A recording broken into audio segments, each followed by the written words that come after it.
He earns everything he gets. In our business, you know, you're not being paid by the hour, and they're just throwing somebody a bone, you know, just because he's a nice guy. In our business, you earn your living by being paid on commission, so you have to get the job done yourself. And there aren't a lot of other people around to help you do that. If somebody hires me, I want to make sure I do a good job. If I don't do a good job, I don't deserve the job. Andy James, please. That's one of the nice things about being in sales, is that there's less of, do I deserve the job? Am I employed because I'm disabled? Andy John Robinson, how you doing? Not much. We're coming over today at 3. Is that all right with you? I'll be there. See you then. Yeah, bye. You know, I'm employed because I do what I do, and that's raise revenue for whomever I'm working for. I've seen people fail in sales because they take rejection personally, but that just means you haven't looked for the right solutions to what the problems are. Being a person with disabilities my whole life, I've realized that you have to overcome whatever objection you're dealt with yourself first, and then others around you. Really, it comes down to problem solving, introducing yourself to new prospects, being able to have a good conversation, and then show the features and benefits of whatever it is that you're talking about. And if it's a win-win for everybody, then it should be a success. Knock, knock. Hey, what's going on? Hey, how you doing? How have you been? Doing well. Good? Just finishing up something here. I remember when John first came in and he introduced himself. I guess, yeah, he made an impression on me for, you know, a few different reasons. Yeah, he just came across as, you know, just an average, everyday guy. In most cases, he comes in and we just, you know, talk about what we're going to do in the next quarter. It's pretty, you know, laid back. I've gone out with him to lunch, to dinner, for drinks, and he just moves right along just like anybody else. He just gets it done. John is definitely a glasses half full guy, which I can tell you more people maybe than not are not that way, and they have everything going for them physically. Pretty inspirational, I'd say. John is so comfortable with himself and doesn't see himself as being disabled that he puts everybody else at ease. I mean, the ability for him to walk into a room, extend his arm, shake somebody's hand, just totally normalizes the situation and takes all the stuff that people have around people with disabilities away. I mean, it still is remarkable to me, you know, someone basically with no arms and no legs in a sport that requires you to, you know, to make turns and you know, you're holding a golf club, you know, and how does somebody do that without any arms? You think about that, and actually to even strike the ball and hit it, and John does it, and every single time he does, till this day, I still sit there and say, that's just unbelievable. That is unbelievable.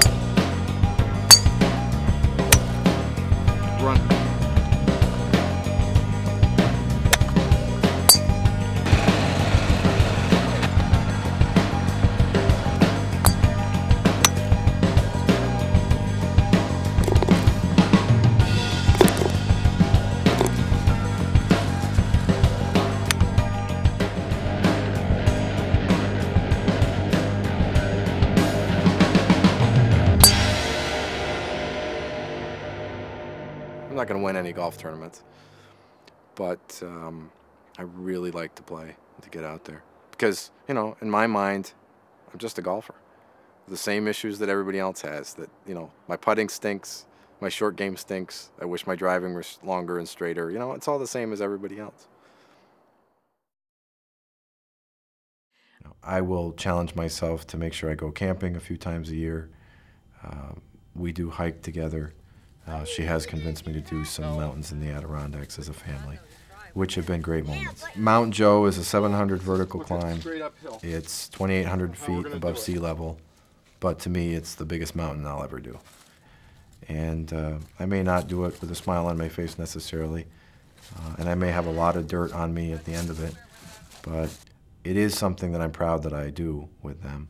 Andrea can hike up and down Mount Joe in 45 minutes, up and down.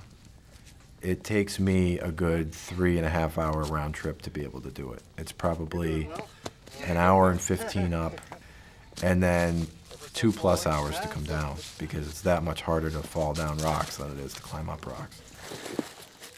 All right, that hurt. I'm not one necessarily to rest if I'm going to go like that. You know, the way my body works, it's better if I go at a steady pace. When I can lift my leg up like I would with a stair, I'll do that. More times than not, I'm really trying to just pull myself up as I would in a chair with my arms.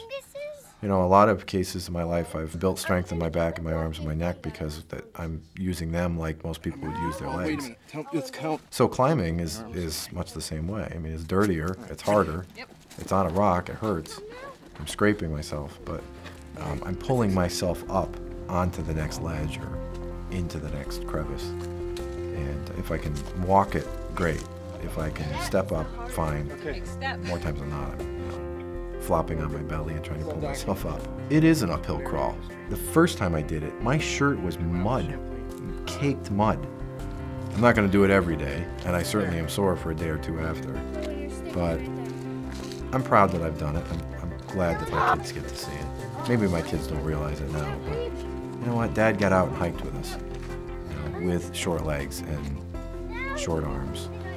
At 40 years old, climbing over boulders and falling down and being completely muddy. And, doing it because it was good for my kids, it was good for me, and it was great for Andrea and I. Cool. We are at the top. Made it. You can get bogged down in your little world, but the greater importance is to realize that, you know, you have to be happy with what you have. You know, I'm blessed with a good family and a good career, and that's what's important. You know, do I wish I was different at times? Sure, but you know, not today, not right this moment. You know, is it going to take me twice as long to get down this hill? Yeah. Do I wish it wasn't? Yes, but it is, and that's what I can suck it up and do it. I just think that everybody could learn something by seeing the fact that somebody who has an obvious reason to be different doesn't choose to be different. That you can succeed anyway. I keep what I call hodgepodge notebooks, and anything that interests me I keep. And I pasted that in my notebook, and I came across it the other day. It was just something he wrote to me, and he said, "We find our way." And John has found his way. Whether it's the challenge of this, or the challenge of the mountain, or the challenge of parenting, or the challenge of a career, that's been what I'm about. I want to work hard to be the person I am today and tomorrow.